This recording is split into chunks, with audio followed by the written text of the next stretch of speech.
विनोद जैन, बूंदी निवासी। मिसेज उषा जैन को water discharge की प्रॉब्लम थी पिछले 2-3 महीने से। हम जयपुर आए, मैडम पूनम उपाध्याय से मिले। उन्होंने इंटरनल हॉस्पिटल में एडमिट होने की एडवाइस की और कब जांच के बाद रोबोटिक सर्जरी एडवाइस की, जिसके फ़ायदे हमें बताए कि ब्लड कम निकलता है, रिकवरी फास्ट होती है।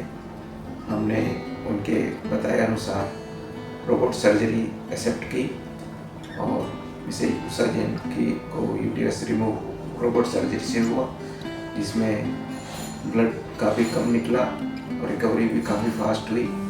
हम पूनम में एवं उनकी टीम को धन्यवाद देते हैं और हमारा डिस्चार्ज हॉस्पिटल से कल हो जाएगा।